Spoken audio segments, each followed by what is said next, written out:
throughout our lifetime, intellectual growth is something which is part of the repertoire and of most people. Whether we like it or not, and more often we like it than we don't, we grow intellectually. We learn new ideas, new insights, we gain new knowledge, information, experience. And as we grow older, this all accumulates. Some people do this very deliberately and make an exerted effort to study, to go to continued adult education, even when we're out of school. And different people, intellectual pursuits. People read books, it's conversations. So intellectual growth seems to be a pretty relatively easy thing to develop.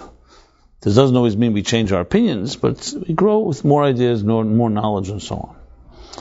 When it comes, however, to emotional growth, besides the physical and natural maturity that a child goes through as it becomes an adult, do we really grow emotionally? Do we just hit a point where you become an adult and your emotions remain more or less the same throughout your life? Meaning the things that tick you off, the things you're attracted to, the things you're repelled by, just become a static state and there's really no more growth. Definitely not any type of development.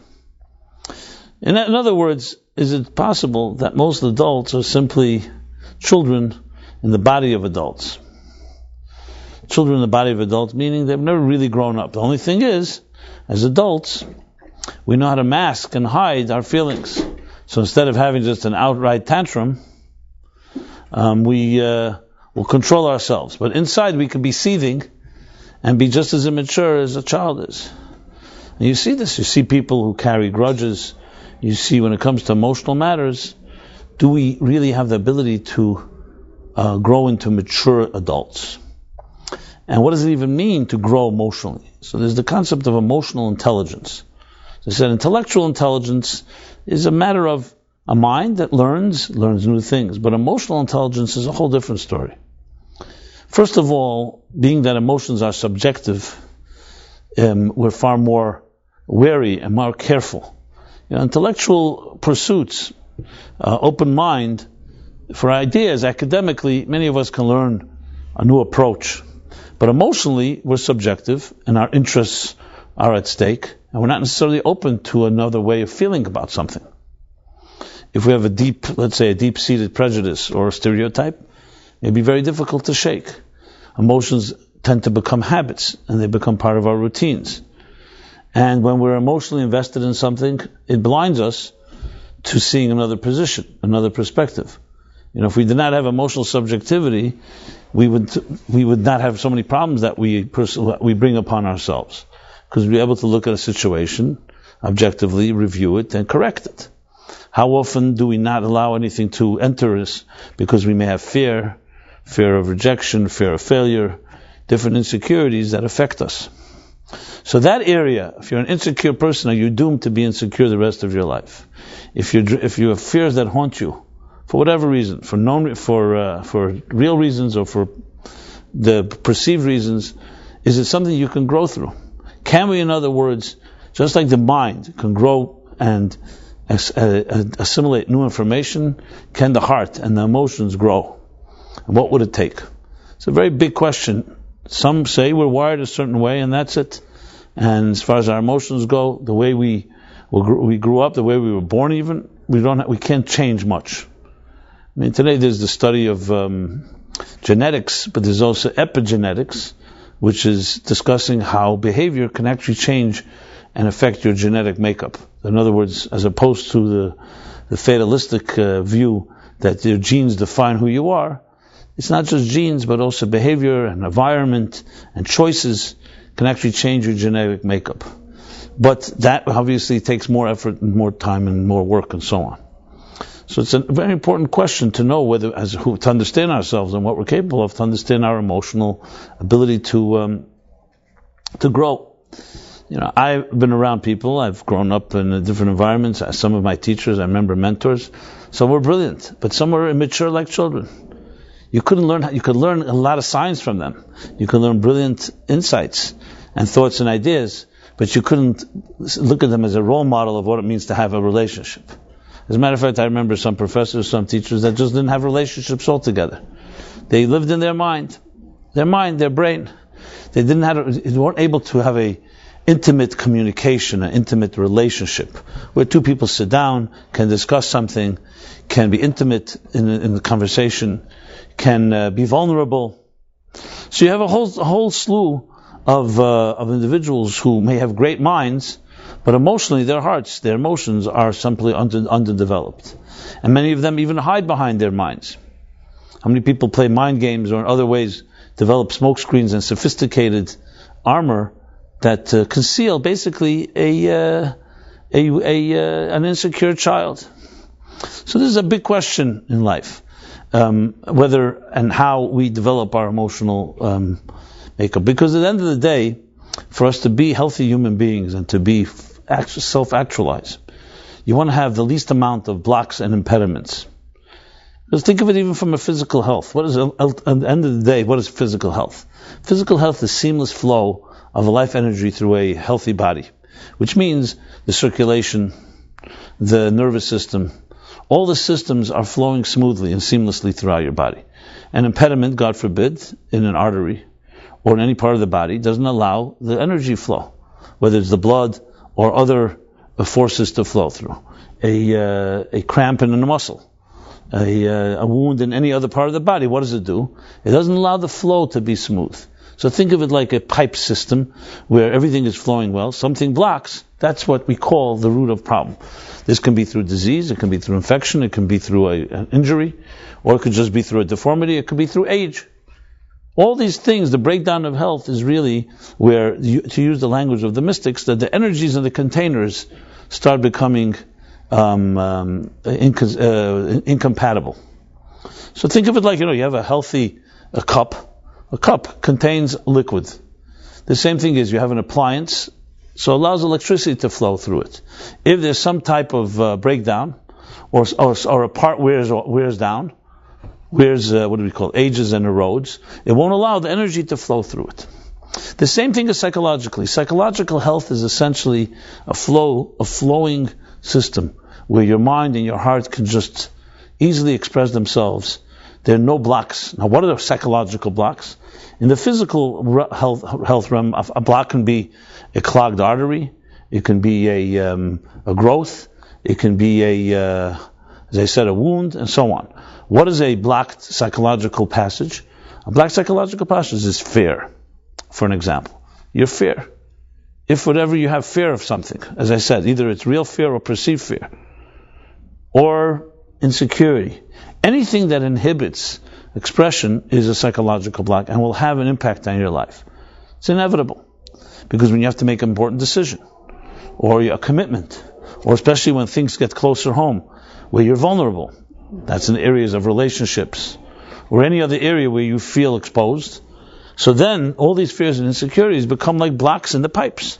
They become like impediments that don't allow you to express yourself and don't allow your spirit to emerge.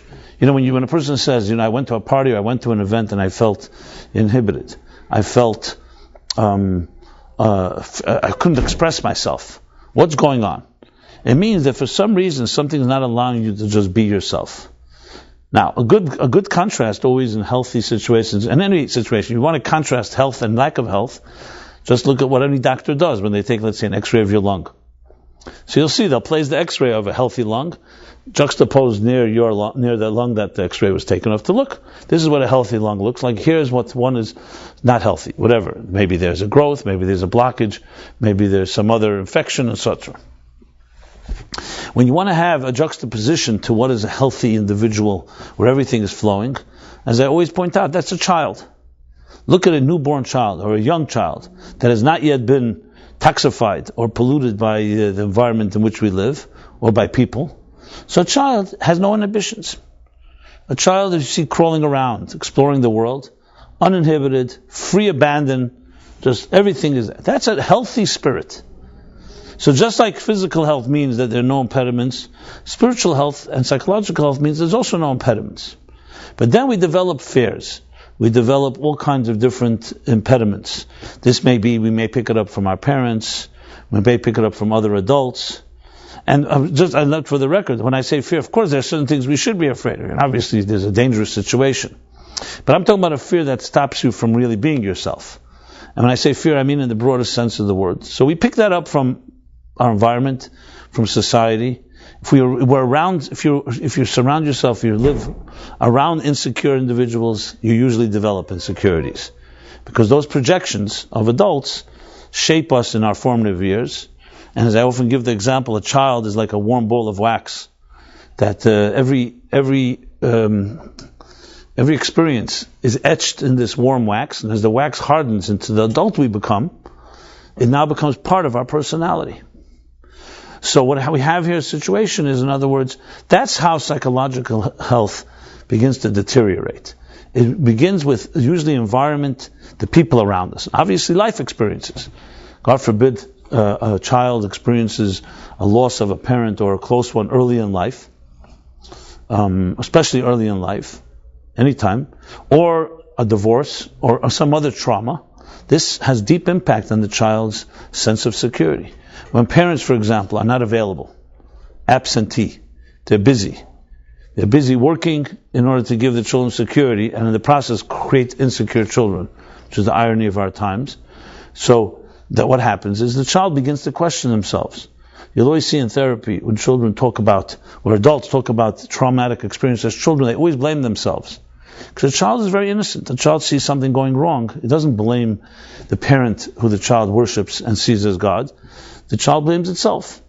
So these life experiences tend to also close down the child. Now there's overt abuse where a parent, for instance, will silence a child, or some violation of the child, and the child is not allowed to cry or to express indignation or protest. This too shuts down something. So essentially, all psychological problems come down, and I'm not talking about clinical ones that come due to genetic or from birth. I'm talking about things that are acquired in life. They all come down to some form of experience or projection of others that cause us to start second guessing ourselves. I said before, look at young children before they've been shaped. Nothing stops them. They crawl around and they will explore everything. Everything is exciting to them. Everything. There's no inhibitions at all. Obviously, every child will often look around and see if there's someone there because it wants to have a nurturing and validation and so on. But there's a certain free abandon. When does that begin to slow down? Not just when we stop crawling and we start walking. That slows down when we start seeing how others approve or disapprove of us. There's a lot of disapproval around you. You begin to weaken. It weakens your resolve. It weakens your confidence. It weakens your self-esteem. I'm just trying to describe health versus lack of health. The problem, if it sounds so simple. The problem is, why is it so difficult then to deal with when we turn to adults? Very simple. Because once it hardens and becomes part of our personality, we no longer can just say, I grew up in an environment that was insecure and therefore I'm insecure. Let me just turn on the switch and I'll become secure again. You have now become shaped by that. Your consciousness and your self-perception is based on a picture that shaped you in your childhood. It may be completely false. You may have everything in you that you need to be absolutely confident, supremely confident and secure, and with all the self-esteem necessary to reach the heights and reach the heavens themselves, but your perception of yourself is such that is weak. A sense of weakness, a sense of insecurity, uncertainty, lack of commitment, and so on. Like the guy that said, I used to think I'm indecisive, and now I'm not so sure. That type of thing. So this, once it becomes so-called hardens into our arteries, into our beings, it's very difficult to distinguish between nurture and nature, and that which is nurture becomes nature. And it becomes almost as part of who you are, as if you were born with it. The truth is, it's not part of you, but in your mind it is. So if you're able to describe a psychological take on all of us, it comes down to something like that. It comes down to something like this, that we're all born healthy, psychological human beings, meaning that the flow is a smooth flow, no different than the circulation of the blood or the other forces that flow through a human body. But then the fears, insecurities, the other forms of inhibitions that block and affect us, whether it's life experiences or adults, begin to distort our sense of self, and the flow is no longer so smooth. And therefore making decisions becomes more difficult. Being vulnerable causes us to become very fearful. And much of our life is protecting ourselves instead of just expressing yourself and finding a way to actualize. A lot of it is protecting ourselves. And if you have a good mind, the mind becomes a tool to sometimes create smoke screens and other type of sophisticated defense mechanisms that hide basically a vulnerable heart, a soft heart. Many people develop actually very aggressive tools and very dominating personalities simply to cover up a vulnerable child. So going back to the original question, are some of us simply children in the bodies of adults? Or rephrasing it, the issue of emotional intelligence. Where do we stand emotionally? Because you may have the same anger like a little child having a tantrum, but you just know how to hide it. And you see this sometimes in road rage. This phenomenon called road rage, where people in the car, someone cuts you off, and the other person gets furious. I'm sure it happens to all of us at times, and you just have to get even for no particular purpose. They call it road rage. There's analysts that describe road rage as being repressed anger that just is expressed on the road or in other places that are it's a catalyst it triggers all kinds of different repressed feelings. However you analyze it, but the fact of the matter is, emotional intelligence is a far more complicated thing than most people think, and it's critical, especially when it comes to relationships and the most personal elements and the personal things we search for. Happiness. When you're dealing with, for instance, the functionality that's required in, say, in business or work, you can be a child emotionally, but you know how to maneuver in business. You maneuver. But when it comes to relationships, and when it comes to things like love and intimacy, and anywhere where all of you needs to be there, then it becomes more complicated. And emotional intelligence often stops growing at a certain age, and we do grow into adults physically or chronologically, but it doesn't mean emotionally we're really adults. This is a big issue, as I said. Some people call it emotional dissonance. An emotional dissonance, where our minds and our hearts are very far apart. And I think you can safely say that a big part of our own life, our welfare, the quality and the welfare of our lives is dependent on our emotional intelligence as opposed to our intellectual intelligence. Intellectual intelligence, as I said before, is something relatively simpler and easier to relate to. We grow intelligently. You read a book, you travel somewhere, you have a conversation, you go to a class, you study something new, you watch a show, you gain new insights, you gain new information. That's the brain at work. That's the brain growing, the mind.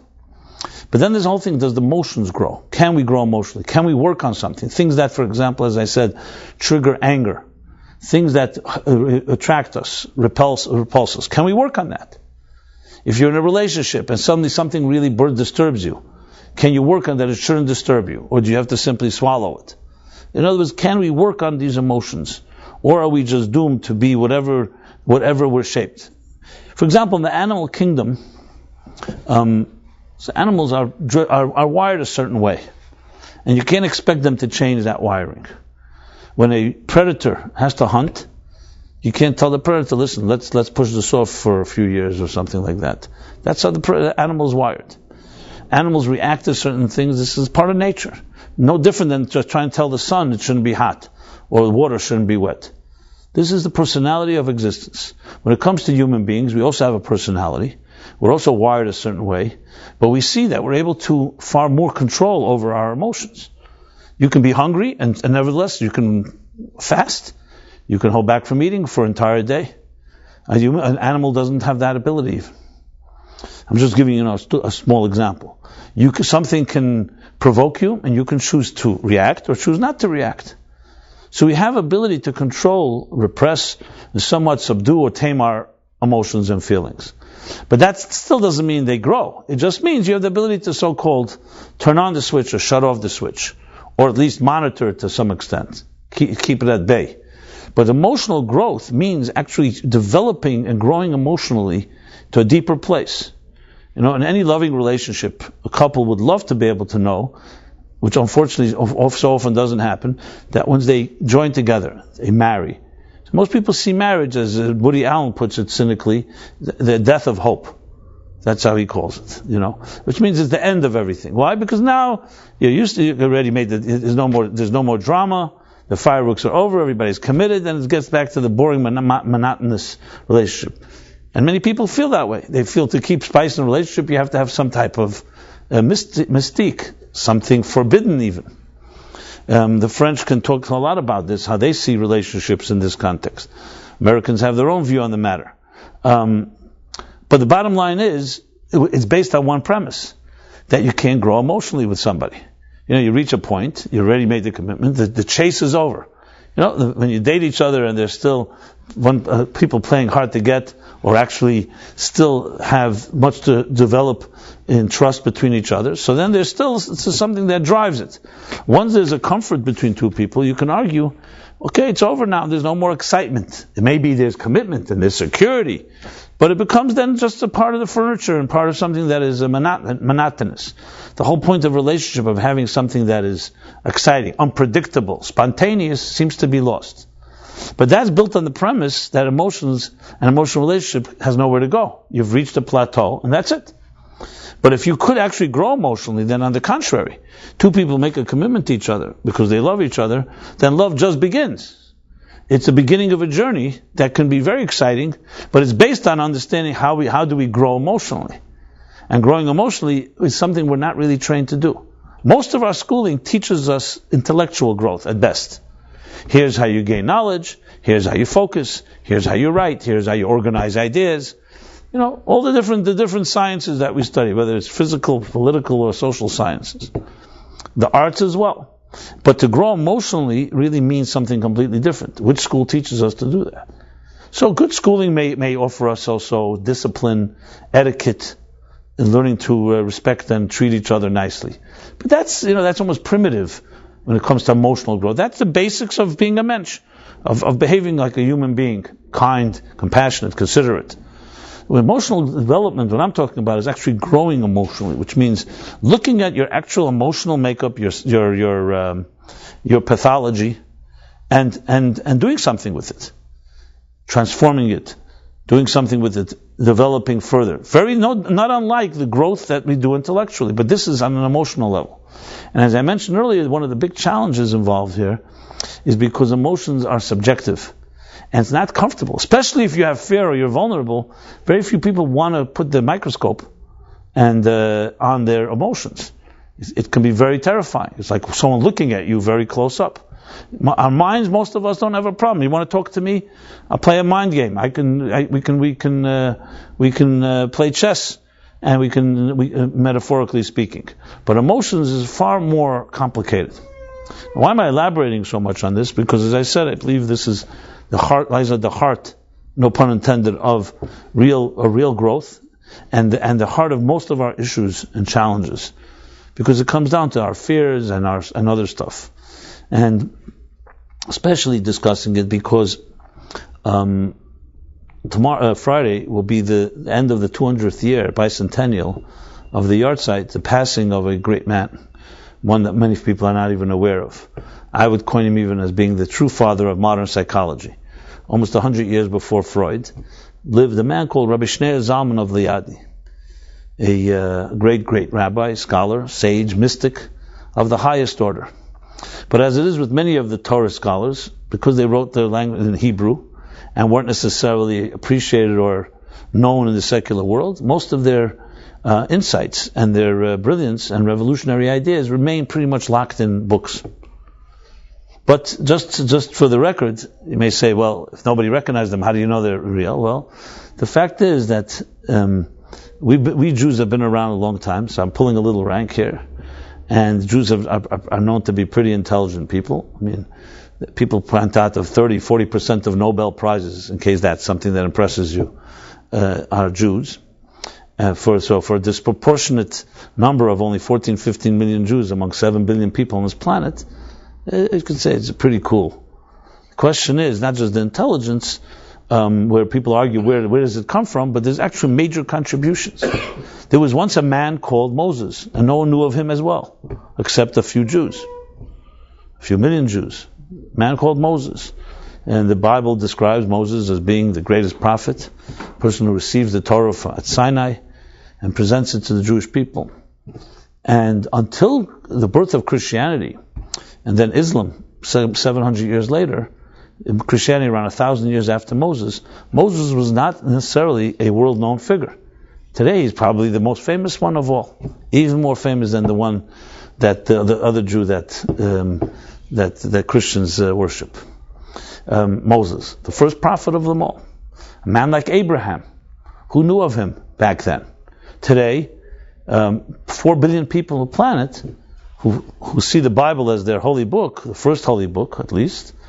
Abraham is Abraham, Isaac, Jacob, and Moses, and the other greats.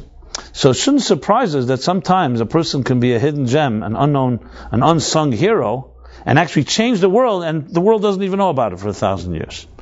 And today, any historian, you don't need to be Jewish to eat what they say, eat leavies, or to wear, right? What was it? You don't need to be Jewish to appreciate the contributions of these great Jewish leaders. There was a best-selling book a number of years ago called The Gifts of the Jews from Thomas Cahill. He's a Christian writer. When I say Christian, I mean he's not a religious writer, but he was not Jewish, Christian. And he's the same one who wrote How the Irish Saved Civilization. So he wrote a book, The Gifts of the Jews. It's a fascinating book where he describes 30 words that would not exist in our lexicon, in our dictionary. I mean, in other words, in our culture, were not for the Jews. And you'd be shocked by what words they are. Words like hope, redemption, providence, optimism, and so on. He says these concepts didn't exist.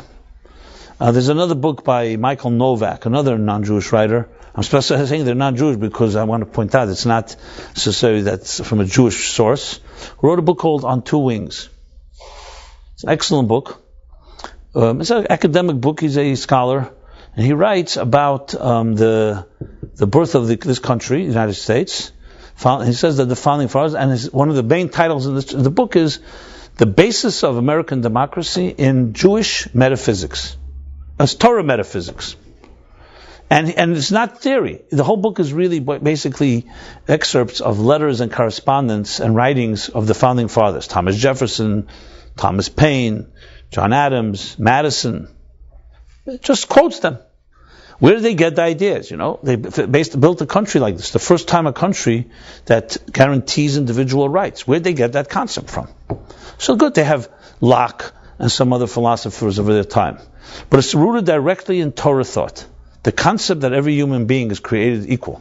Words from the Declaration of Independence is based on the Bible's statement right in the beginning that every human being was created in the divine image, which automatically guarantees inalienable rights. So a concept today that we take so for granted, just for the record, was not taken for granted before 300 years ago. There was no country in the world that had legislation that stated that all people are created equal. As a matter of fact, it was not seen that way. The monarchs and the church felt that the monarchs were children of God. They were closer to God than everyone else. They were chosen by God. The concept that every human being, which is really individual rights, which is the basis of the freedoms of our modern time, is a completely biblical concept. It took literally thousands of years for it to take hold in society. So it shouldn't surprise us that there are ideas that are in history have been planted and just takes a long time. So I want to talk about this man 200 years ago, which I think his time is yet to come in the public mainstream. It's not yet known. Freud is known. It's Jewish also, just for the record. You know what they say about those 5 big great Jews? Moses said everything is the law. Jesus said everything is love. Freud said everything is sex. Marx said everything is money. And Einstein said everything is relative. So the 5 great Jews of history. So I want to say is that there was another man called Rabbi Shneur Zalman of Liadi. actually the founder of Chabad Hasidic movement. So he was a student of the great Maggid of Mizrich, who in turn was a student of the Baal Shem Tov, and he developed a very comprehensive system called Chabad Hasidus.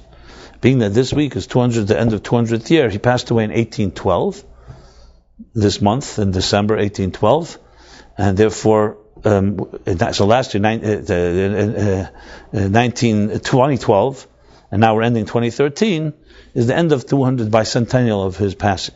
So I talked about it last year, at the beginning of that 200th anniversary. I just felt it important to talk about it again, but in the context of the long introduction I gave was the area where he addresses one of his main contributions is in developing emotional intelligence. And I think, as I said, when people become aware of these teachings and they're translated properly into English and made available to the larger public, especially written in psychological terms that we can relate to, it will have the equal revolutionary contribution like Moses himself. Maybe not quite the same principles, but psychologically a real blueprint, a real system that all of us can use. Now, obviously, one class, like this class, can't just cover it all. So I covered some principles last year, and I've covered them throughout the different classes here. So I want to talk about some key elements of what he discusses in this regard. Now, I said before, but I think going back just to address the key issue is dissonance. Dissonance. Remember we mentioned health is the opposite of dissonance. Health is a seamless flow. Dissonance is some type of cutoff. When you choose, for example, to avoid a situation due to fear, due to discomfort, there's a dissonance. That means you don't feel comfortable in a particular situation. Why? Usually as a result, and again, I'm not talking about a dangerous situation. I'm talking about a situation that you should have no reason to fear. Is due to some type of disconnect. And as I said with children before, children just have that flow until they pick up attitudes or for life experiences that affect that. So you find this, especially as us adults, you find this in any therapeutic situation, anyone dealing with a crisis and a problem. So some people use the word denial. Many people will not admit to an issue or problem initially. And they'll either dismiss it or minimize it, or they will blame someone else. One of the above. When do people get out of denial, if they ever do? Usually when things get out of control. When you have no choice. You get to a place where you really cannot get out of it. You hit rock bottom, as they say. The 12-step program, the first step, they say, is acknowledge that I lost control of my life and I surrendered to a higher power. Now, thank God, hopefully we don't have to hit rock bottom, but that is what wakes some people up. Some type of crisis. Something goes wrong, something isn't working. Because if things are working, why change anything? Why put yourself in any uncomfortable situation? Why make yourself uncomfortable?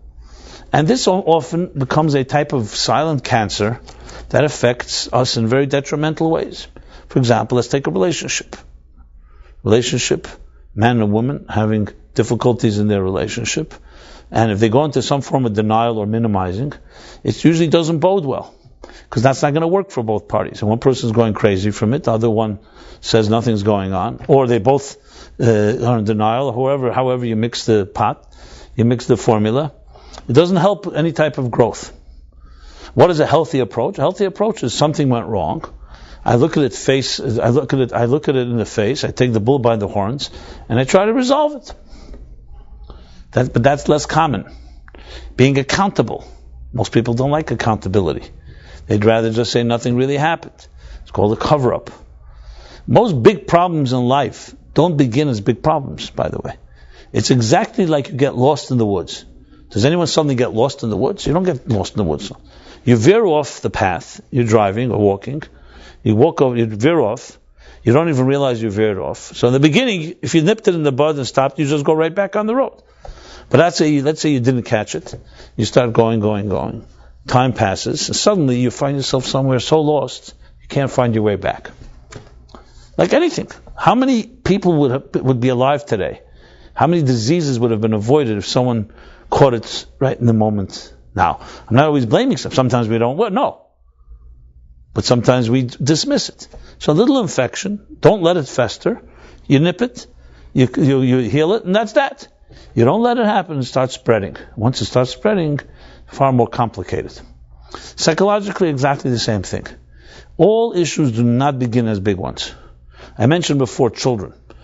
When children, for the first time, a child, if we were able to, and we can't, but if we were able to go back in time and find the first time you or I were hurt as children, we were lied to, or we had a disappointment, or we were left alone and feeling ashamed or abandoned or invalidated. If that was nipped right in the bud, somebody noticed that, someone saw the child crying, and went and comforted them and reassured them, you'd solve it immediately. Problem is, you don't do anything about it. The neglect continues, and then it starts accumulating. And it starts accumulating, then it becomes something that's very difficult to change, because now the child is no longer a child. The child has a set of experiences that have now become etched in its memory, and no longer can you just say, oh, you know what, let's go back and rewrite the script. You can't rewrite the script. Life has been affected.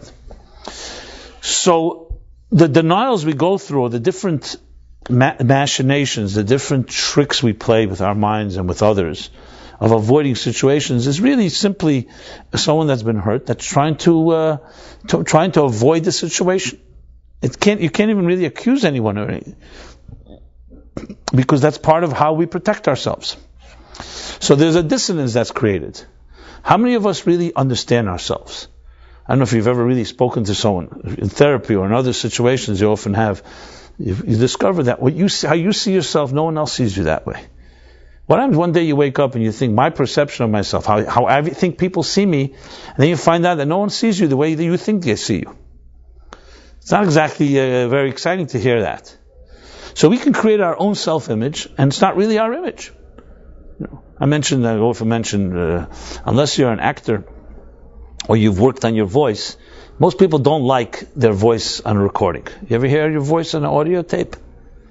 Well, you hear it, you don't like what you hear. It doesn't sound like you say, because when you hear yourself speak, I'm speaking right now, I don't hear my voice as you hear my voice. And I've tested it, because I listen to myself. I've been recorded a number of times, actually quite extensively, and I really don't like what I hear. I can't stand hearing my voice. And I say, how could anybody listen to this? But here you are listening to me. So I guess my perception is not so accurate. So we don't really know ourselves, because it's hard you don't see yourself as others see you. Hopefully it's not that off. It's not completely in a different world. But how do you know? Some people feel they're very trustworthy people. You ask other people, they say, I don't trust that person.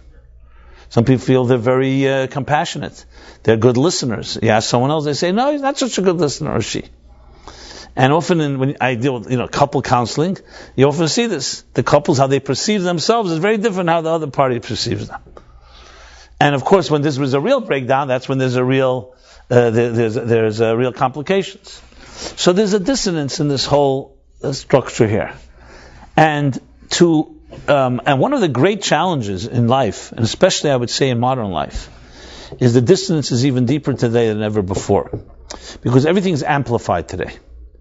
Technology has amplified everything. A small problem is broadcast immediately. Everybody knows about it. And now we all know of it as collective problems, which often creates even more, becomes like a vicious cycle. Another factor is that we have so much available to us. It gives us the illusion of power. You can press a button and get any piece of information anywhere, anytime.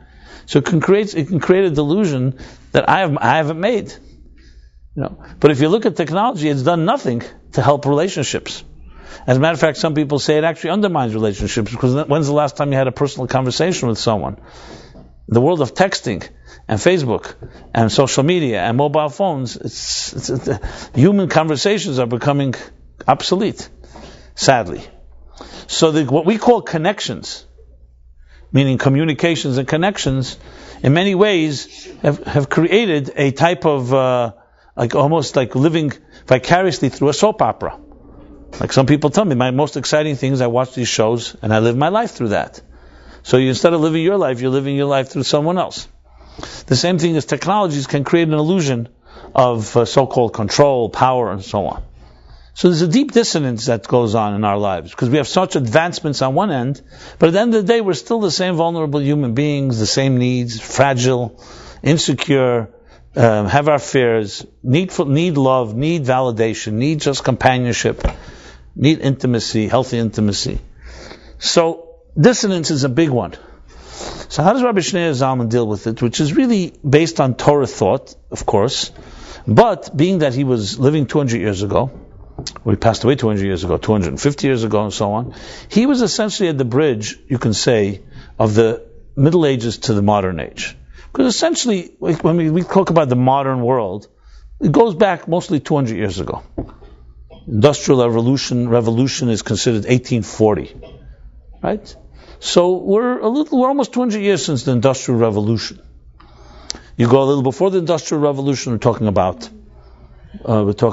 the Renaissance, and it's the Age of Enlightenment, emancipation of the Jews. Basically, the 17th, 18th, 19th century openness of society that has a change from an agrarian, agricultural society to an industrial one, and from a world that was controlled, the Western world primarily, by monarchs and the church and a few despots and dictators, to a world of freedom. This is the last few hundred years. So the thinkers of a few hundred years ago are actually critical thinkers because they were essentially developing philosophies and psychologies that would address the modern challenges of our time. Rabbi Shneur Zalman was that type of visionary. Today you can appreciate his teachings even more than during his time, because in his time he was still living in Russia, small shtetls, there was no real communications, there was no technology. So what he wrote were in books, basically. Those that learned them, hundreds or few thousand people that studied them knew them, and that was that. Today, in our age, these are far more accessible, and you also see a lot of the insights and wisdom as he applied. Essentially, what he did was, in Judaism we like to say, in all knowledge. Knowledge, the example they take about the professor who once wrote up his long magnum opus, presented it to the wizards of the world, and was waiting for their reaction. It was his life work. And they came back and said to him, we all had one unanimous decision. Your paper is both good and original. So he's very moved and touched by that. Such a compliment coming from his peers. They said, but there's one problem. The part that's good is not original, and the part that's original is not good. In other words, real knowledge and wisdom is not necessarily original. Some of the deepest truths are not original at all. They're ideas that have been with us all the time. The originality of it is knowing how to apply it to our times. So to look for a new idea, a new concept, it's going to be hard to find a new concept. Obviously, we can find a new technology. But theories are actually the best theories are the ones that are time tested, but they're applied today in new ways. So Rabbi Shneur Zalman's ideas, you can trace them into Torah thought in many places, but his brilliance was bringing it together into a systemized modality that is applied to our lives. And one of the big questions is this issue, something that was plaguing both the Jews of his time and prior to his time, and also the general public, meaning the secular world as well. And that was the dissonance. Let's start with the first thing, the dissonance between mind and heart. Big challenge. I'll quote Bertrand Russell, who comes much later, but he captured something interesting in the academic circles. Bertrand Russell was once asked, how can you behave unethically when you're a professor of ethics? How can you behave immorally? So he said, I also am a professor of mathematics, and I'm not a triangle. In other words, stating a thing that academics actually pride themselves, that we are disconnected from our actions. I can teach about math as a triangle, I don't have to be a triangle. I can teach about morality, I don't have to be moral. In other words, the academic view that I can talk about something objectively, and it doesn't reflect on me or not me. Science is morally neutral. Maimonides, by contrast, writes that if you want to know who's a wise person, you have to see not how smart they are, and not their academic prowess, but you have to look at how they walk and how they talk and how they sleep and how they eat and drink and how they deal with people and how they deal in business, the details. In other words, you have to know, in other words, there's a consistency between their ideas and their actions. And even though no one's perfect, but you don't pride yourself in saying, I'm not what I teach and I teach what I'm not. that there's a necessity for a certain seamlessness. So dissonance, a type of dissonance between your mind and your actions or your heart, is not considered to be a healthy standard. So that's one issue, the issue of dissonance, that exists very often in our society. It was most captured in the most grotesque and horrendous fashion by the Nazis. One of the things that's so disturbing was that it wasn't a third world country resorting to primitive cannibalism that we dismissed as from the archaic age. It was a sophisticated, modern Western society, some of the greatest science, math, music, and so on. And yet, people, doctors, who trained and took the oath never to hurt someone, used their scientific knowledge to find the most efficient way to kill people, innocent people, to experiment on people. So when someone takes science and does that shows you how distorted things can get. That's dissonance. So we live in a world where there's this big disconnect. On a subtler level, all of us have this thing. As I said before, we can have brilliant minds, but emotionally we can be 2-year-olds. As a matter of fact, you can hide the fact you're a 2-year-old emotionally by covering up with your mind. Like with a guy that told me once, he says he hides his ignorance with his arrogance. Some people hide their immaturity with their arrogance. They hide their immaturity with their brilliance. So that's one issue. In the Jewish world, this too was becoming a problem. It says before the Baal Shem Tov, so the Jewish people were beginning to be divided and split actually between the scholars and the simple folk, with the scholars seeing themselves elite and superior to the rest, losing sight that we're all human beings on one earth and we all have souls and they're divine souls. That idea of class distinction, that some people are more superior to others, was another issue that was plaguing and beginning to plague the Jewish world. So enter Rabbi Shneur Zalman, Baal Shem Tov first and Rabbi Shneur Zalman, teaching, number one, the principle that everybody has a soul. Everybody has an indispensable voice. And there's no such thing as one person greater than another. We don't know who's a greater soul than another. But more importantly, the question of this dissonance, this disconnect, the disconnect that we see even today. You can have people, unfortunately, that are very so-called observant, very religious, and they behave in very irreligious ways. They could eat kosher, but not behave kosher, not be kosher.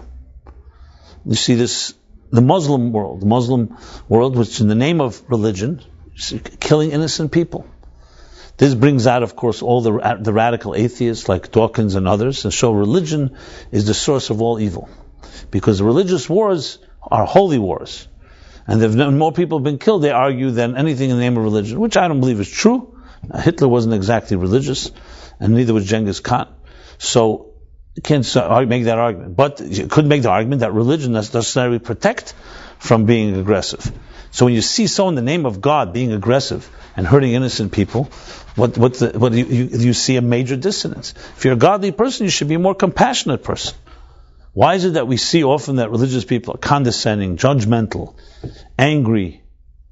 All the negative traits that you'd think a person that's godlier should be more refined. This is major dissonance. I just want describing the issue, and it's an issue that exists today. I'm going to use the word hypocrisy. Listen, every one of us has a certain element of hypocrisy, which means a certain duplicity or duality, at least, between things we say and things we do. We often criticize somebody, something that we ourselves are guilty of. That's human nature.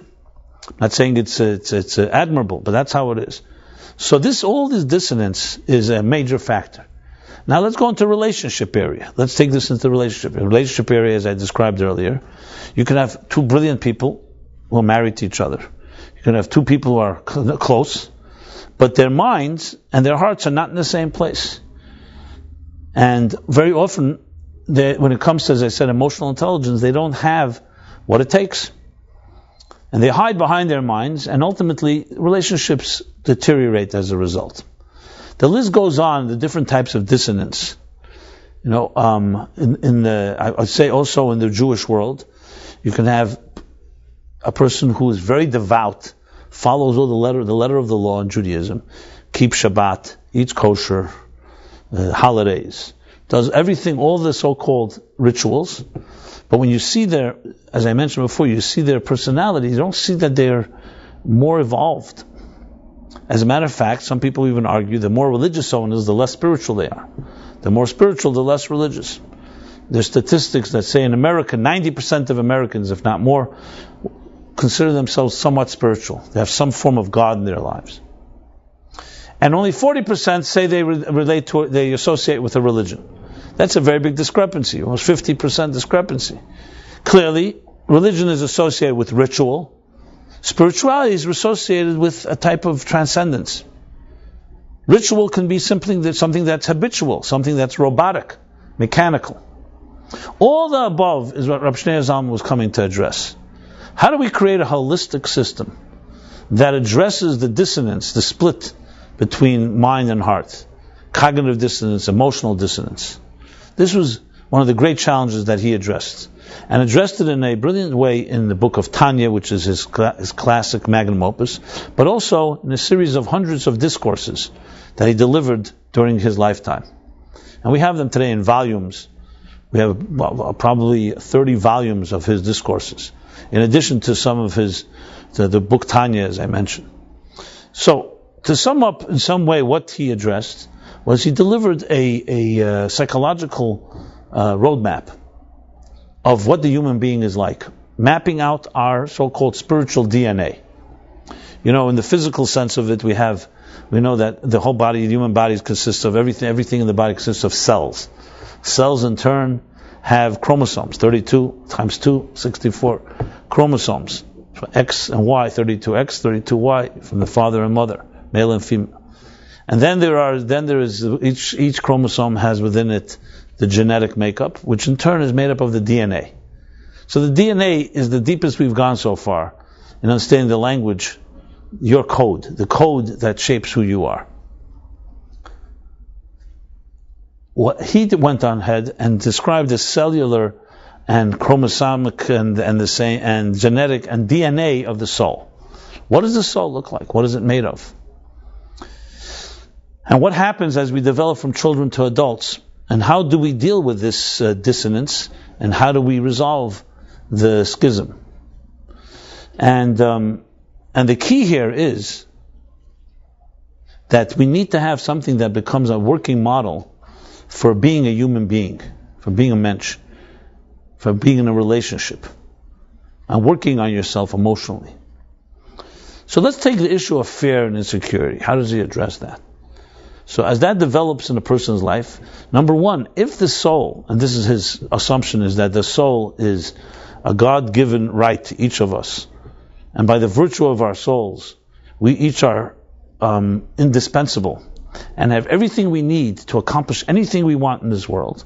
In other words, if you were in touch with your soul, you would have no fear, and no insecurity, and no resistance, no inhibition. And then what happens in life is life beats us up. As I mentioned, the different things we go through, projections, life experiences, that weaken our confidence. So the question is, how do you get back to the soul consciousness once you become an adult and are consumed by your life experiences? So think of it this way, just as an example. Imagine you plant a seed in the ground and a sapling begins to grow. If all is well and the earth is nurtured, watered, the soil is fertilized, the plant gets all the nutrients it needs, it will grow. It will grow in a healthy way, it will grow upward, and one day becomes a mighty tree, straight, powerful tree, oak tree, or whatever the tree may be. What happens, however, if there's some type of impediment, let's say a drought, it's lacking water, lacking nutrients, weeds grow, pests or other insects come and eat away at this plant. And there's a hailstorm. I'm just giving examples. What will happen? The tree will not grow quite the same way. It may even grow crooked. So you'll have a tree, but it's far from healthy. But if you know that the tree's fundamental fabric has within it healthy DNA, it's a question, can you access that and correct the growth of the tree as if it had everything it needed when it was, and not be deprived of any of those elements. Exactly the same is what's true with the human being, and even more so, because we're not just trees. So the soul is something that remains always intact. That's a key principle, and you have to always know that. And that's so one part of this work is helping a person reaffirm again and again that the soul within them always remains intact, no matter what life experience it went through. Excuse me.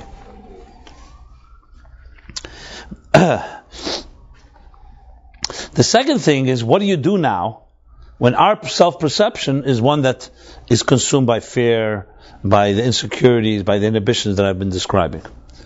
So you now are an adult, but you don't feel, or you don't even know maybe that you don't feel the let's put it this way, the absolute confidence and conviction in who you really are. So in the book of Tanya, he talks about two methods of how one deals with this issue. So one, as I said, is the awareness of that you have that soul. The other is, how do we retrace the steps? How can we reactivate that DNA that in some way in your mind has become inaccessible or you're not confident in? So one is through behavioral methodology, a behavioral methodology where you simply and persistently, continuously assume certain healthy habits. We call it in psychology behavioral psychology, which means you may not feel it yet, you may not feel your heart is there, but if you keep doing something repeatedly, it starts becoming part of your healthy routine. Now, of course, a repeated bad habit is a bad habit, but repeated good habits ultimately begin to trigger things. So if you learn to say thank you, to acknowledge, you learn to even fake it. I don't mean fake it as in a false way, but I mean to say, force yourself to be compassionate, to be kind, ultimately, that will ultimately become part of your personality and will, in a way, reawaken the soul that has that naturally within you. The second element is discovering that in the inner soul, where that requires far more deeper introspective work of working on yourself and reconnecting to that place. Those are the two key elements. But the most important thing is that when the Alter Rebbe came out with his teachings, he was criticized by some colleagues. They felt he was turning the system of Hasidic thought into an academic exercise. The Baal Shem Tov, they claimed, reignited the pure soul through joy, through an unadulterated joy, through spirit, through faith. And the Alter Rebbe was turning this back into a long philosophical academic, because Chabad Chassidus is very complex, very dense. But they were misunderstanding something. He was not turning it into academic.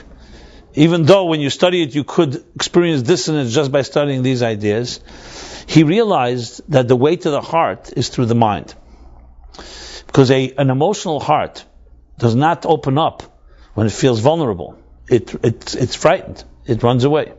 I'll just use an analogy. When a child has been frightened, when a child has experienced something that has caused us to feel threatened, so it's not logic that's going to change the child's mind. You tell the child says, I can't sleep at night because I think in my closet there's a boogie monster, or under my bed, I'm afraid of the dark. So you can talk, face blue, to the child and say, there's nothing here. It's an emotional reaction. You need to find a way that will help the child discover that there's nothing to be afraid of. But how do you speak to a heart that's frightened with a mind that doesn't speak to the heart? So, for example, you have the joke about this guy who started having nightmares at night. He's convinced himself that under his bed there's a monster.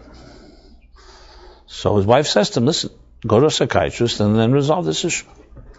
He goes to the psychiatrist, begins going to sessions. They start working on his childhood. Why should he have nightmares? When the whole thing, he understood as well that there are no monsters. But he would wake up all night, always frightened there's a monster under his bed. Months passed, no help, to no avail. Can't sleep at night, making his family miserable. Meanwhile, also he's paying top dollar to this psychiatrist, every session. It's not going anywhere.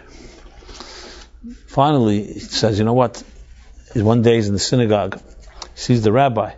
The rabbi sees he's depressed. He says, what's the matter? He says, I'm exhausted, I can't sleep at night.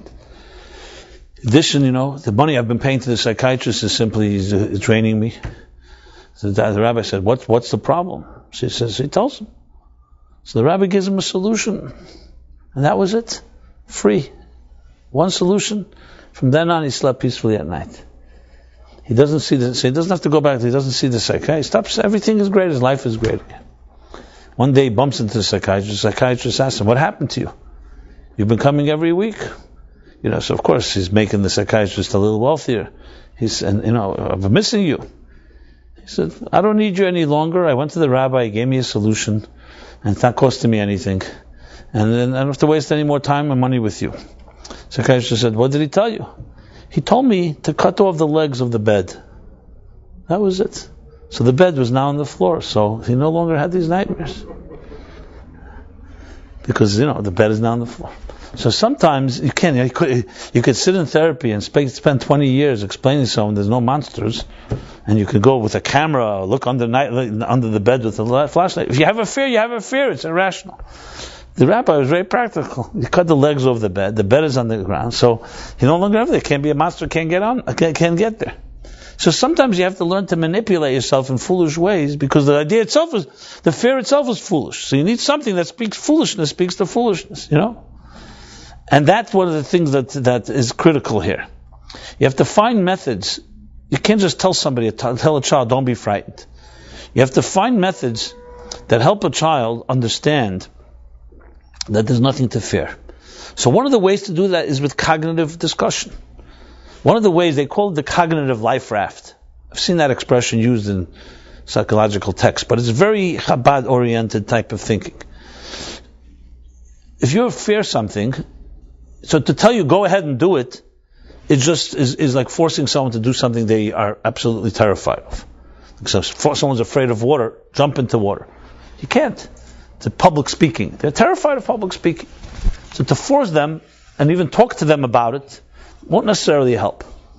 What's one of the methods? And this is what the Alter Rebbe does, Rabbi Shneur Zalman, brilliantly. You dream about it. It's like, let's play a mind game. Let's imagine that you're doing something. With your mind, you're ready to imagine things that you are not ready actually to do. The imagination can always go further than your own so-called courage. You may not be ready to go, but you can dream about it. And when you start dreaming about ideas and possibilities that are beyond what you are capable of today, slowly the mind opens up the possibility that this may be possible. There's an expression in Yiddish, trach gut wird sein gut. Think good and will be good. Some call the power of attraction today. I'm not talking now the commercialization of that. The concept that Steve Jobs said that only those that are crazy enough to feel they can change the world are the ones that do. It's absolutely true. If you can't dream it, it will never happen. So one of the ways is to use the mind, before I mentioned mind as dissonance, you can use the mind and just escape to a place and live there. The secret life of Walter Mitty lives in dreams. But here we're talking about dreaming about something that right now you don't feel you're capable of. But with a good conditioning of trying to dream about it, slowly your mind, weaves a story and crafts a possibility. We all imagine, we all have fantasies, we all have dreams, It also triggers something that is very childish but also very powerful, the ability to dream. Children dream. They dream sometimes fantastic things. But that's a healthy sign of a fertile mind, the ability to dream. So when you dream about possibilities, and the Alter Rebbe discusses spiritual heights of very high levels, it helps you create a cognitive life raft, a type of safe place where you can travel to with your mind, and that opens up the heart to begin to want to maybe experience it as well. So the idea is that when a person who, let's say, has experienced trauma in their lives and have deep fears, one of the ways to get beyond it is to take them on a trip on the mind. Let's go from the mind to a place. And if the mind can begin to not be so fearful of it, slowly the child that's hiding under the table may come out and peek out and say, let me check it out. It's almost like sending a spy. The mind would be almost like sending ahead of you a spy. Tell me what's going on out there, and give me a report back. And if I like what I hear, maybe I'll come along. That type of idea. So think of the mind as exactly that. What can a mind do that our emotions cannot do? It can travel to places you're not really there yet. So in a strange way, it's like turning dissonance on its head. The mind, which can so disconnect you from yourself, can also be a tool to bring you to places that you may not yet be ready to go to. But you can imagine it. And, for example, some people may say, no way I'll ever talk to this person. I just hate them. But if someone helps you visualize that it's possible conceptually, so even if you haven't talked to that person yet, you entertain the possibility, it makes it easier. The point I'm making here is that the Alter Rebbe, actually in his comprehensive system, which is a very intellectual system, was not trying to be intellectualized or academize. I can't think you could say that, but to turn it into a mind game or escape from the emotional reality. Obviously, there are times you simply need to dance with joy, with exuberance. You just need to let go and just release.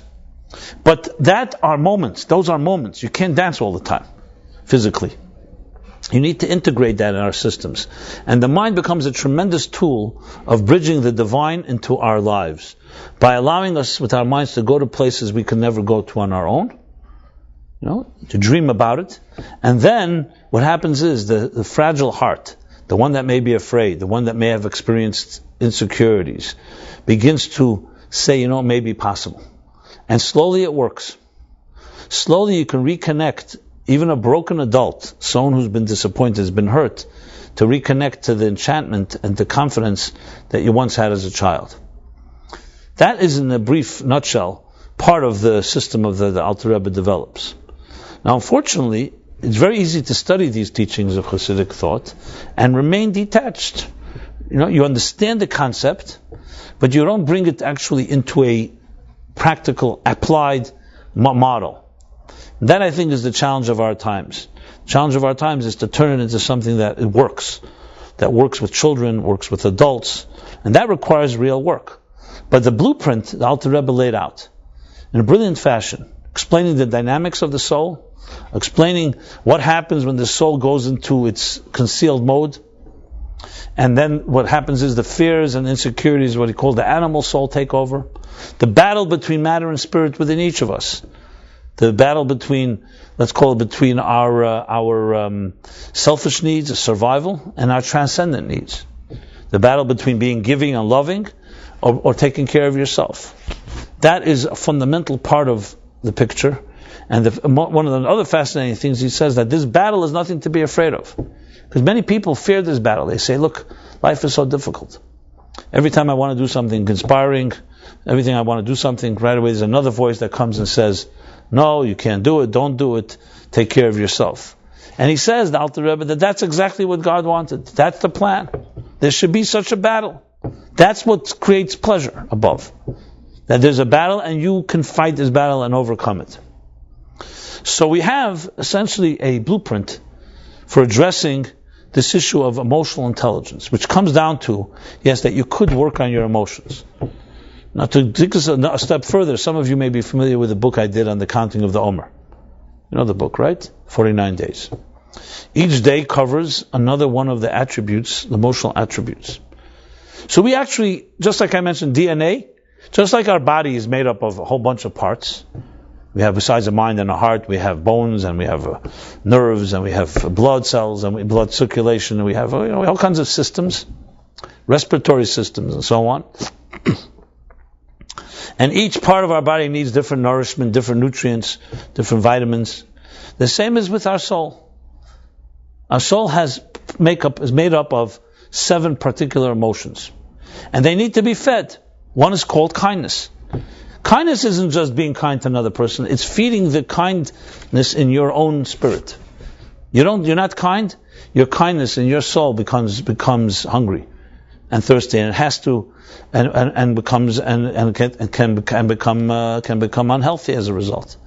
There's gvura, there's discipline, there is compassion, there is ambition, determination, humility, bonding, and dignity. These are 7 emotions. I'm not going to go through them right here because it's a long discussion, but I've done it other times.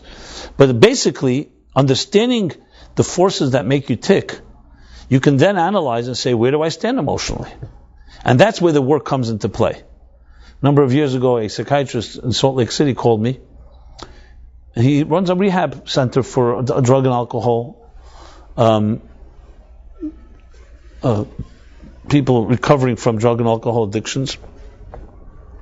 And he told me, interestingly, that he uses the book on the Counting of the Omer that I've compiled as required work for each of his clients or each of the people that come to the rehab center. Required, he says, is the only book he's found. He's a secular guy.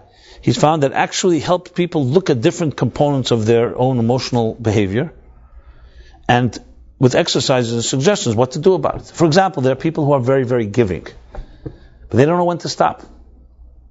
Sometimes they're called pleasers. Sometimes they want to be loved, so they're always loving and giving. It's like gas without brakes. And you give without any discipline, without any seasoned channeling, you could end up spoiling somebody. You could end up hurting somebody. It's like water that just doesn't stop pouring. You have to also know how to. In the name of love, you can kill someone because you give, and they can't contain it all. So love isn't just giving; it's also knowing how to give and whom to give, and the measure of how much to give. Raindrops are interesting phenomena. They're called gvuras kshamim. Gvura, even though rain is water like chesed, kindness, but if it would come down in buckets, it would flood the fields, like the Talmud says. It would be too much good, we cannot contain it. The beauty of rain is it comes in drops, so the earth can absorb it before the next drop comes down. If it just came down as a flood, it would destroy the crops. So the beauty of rain is that it's giving. Yes, not a drought, but it's measured. A good teacher, a good lover, a good parent is someone that knows how to give, but they give in a way that the other person can contain it. So there are people that are excellent at giving, but they don't know how to measure the giving. It's a phenomenon.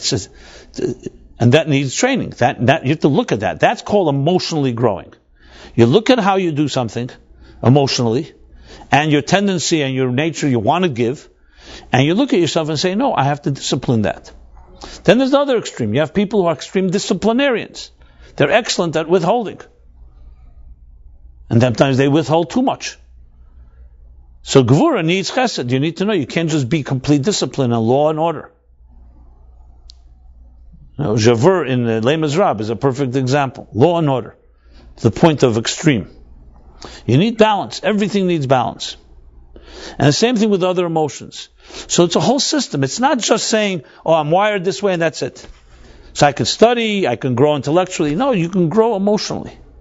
Things make you angry. You still have tantrums like a child, except you're just concealing it. Let's get to the bottom of it. This is what's called avodas Hashem, serving God. Avodah, Hashem, you shall serve. Serve means work. It takes hard work. It takes introspection. It takes accountability, review, examining, exploring things that sometimes are painful to look at. But that's what makes us human, and nothing to be afraid of, because being vulnerable like that makes you the strongest person possible. Nothing to be afraid of. Now, obviously, this work has to happen in a confidential setting with the right people. It's not just you can wear it on your sleeve, like the guy that came to the priest, the Jew, to confess his sins, and the priest is so touched and impressed. He says, you're Jewish. How did you finally come to see the truth, my son, and come here to confess your sins in the church? He said, don't take it personally. I'm telling everybody. It's not a confession of the priest. He's telling everybody. It comes to a point, we're not talking about talking to everybody. We're talking about finding the right controlled settings. But it's emotional work. Prayer in Judaism is avodah shebelev, emotional work. Study is avodah shebemeich, is mind work. Exerting your mind, trying to understand, trying to break through, trying to understand a difficult concept. Emotional work is a whole different thing. Emotional work is not using your mind, it's using your heart. Now, the Alter Rebbe devises the system how the mind can help the heart grow. Because the heart on its own is not informed. It's too subjective. It needs a mind to tell its ideas. But the work is ultimately working on your emotion. And all of us can use work in this area. Because our emotional spectrum that I mentioned, the 7 emotions, to get a report card on what your emotions are like, that alone is quite illuminating. You don't even know what your emotional makeup is, because when's the last time someone diagnosed it? And it's a fascinating thing to discover where your strengths are, where your weaknesses are in the emotional spectrum. Intellectually, we're far more advanced. You went to school, you probably know what marks you got in science, what marks you got in literature, what marks you got in arts, and so on. But emotional intelligence is far harder not harder necessarily, but far less focused on where do you stand. Like if you had got a mark in emotional intelligence, where would you be? Most of us we may know what the word means, but emotional intelligence isn't just emotional intelligence, it's different areas of your heart. How easy are you, for example, able to see another person's perspective? Really see and hear another person's perspective, or you're completely trapped in your own. Empathy, the ability to empathize.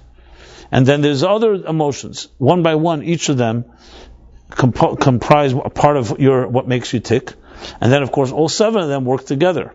So that's why 7 times 7. So there's the chesed within the gvura, there's the love within the discipline within the love, etc., etc. So we have here a fascinating system which literally has the power to transform our lives. But it doesn't come easy. There's no magic pills in Judaism. There's no tricks. There's no pressing a button. It's work. But there's a system. And it's a system, as the Alter Rebbe, the Rabbi Shneur Zalman, writes in the beginning of Tanya, in the opening, he says, there are 2 paths. There's the long short road and the short long road. It's based on a Talmudic story, parable, where a person was traveling to a city. He came to a fork in the road. Didn't know which way to take to the city. So Yogi Berra would say, and Yogi Berra came many years after the Talmud. Yogi Berra would say, you come to a fork in the road, take it. That's what he would say. So he asked one of the Jerusalem boys, the traveler, they were known as wise boys. He says, tell me which way to Jerusalem or to the city. He said, well, this is the long short road and this is the short long road. And he scurries off. What does that mean? Cryptic. Well, the guy felt the short long sounds shorter than long short. For whatever reason. Short long. So he takes that path, he's traveling. He sees the city right up ahead. Problem is, there's so much overgrowth and thorns and bushes and like a forest, he can't get through, even though he sees it. He spends all day trying to make it through the thorns and the bush, can't make it. Goes back to the fork in the road and says to the child, he says, you told me it was a short, long road. You told me it was a short, long road. He says, short, but long.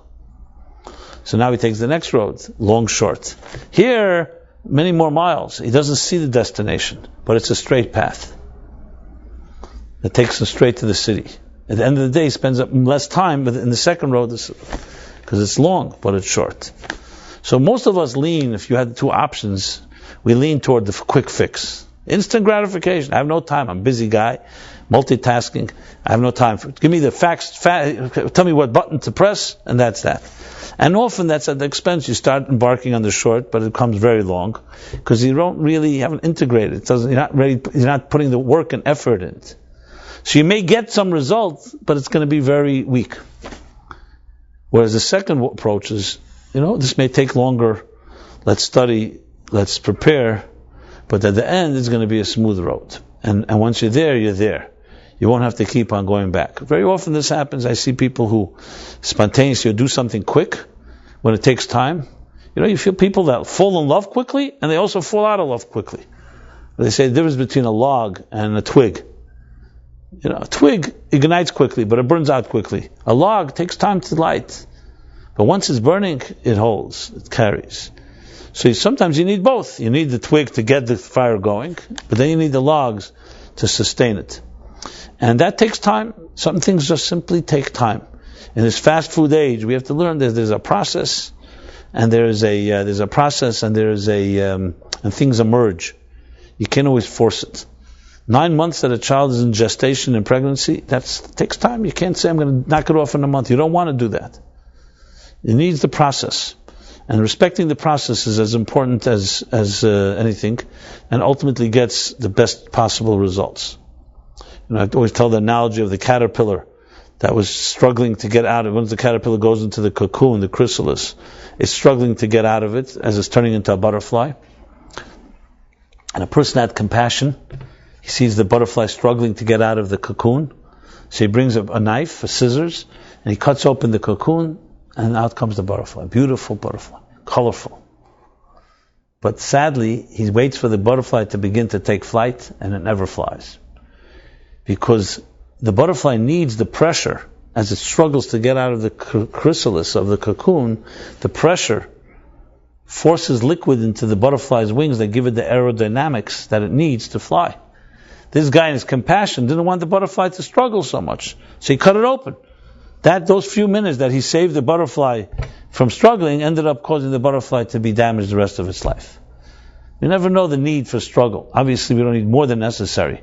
But the need, sometimes we need to go through. That's the growing pains. A child has to go through that type of challenges to become an adult. So my friends, with this 24th of Tevis, which is this Friday, is the end of this bicentennial. I thought it appropriate to appreciate and honor this great giant, the Alter Rebbe, Rabbi Shneur Zalman, who my Rebbe was actually 7th in line from him, and gave us a tremendous gift, which is this, I'd say, blueprint for psychological healthy living in our time, dealing with all the issues of dissonance, issues of integration, of discovering what your soul is like, and the tools necessary to reconnect to that pure soul, no matter who you are, no matter how damaged the channels may have become. And I believe if we embrace it, and as I said, this to me is the psychology of the future.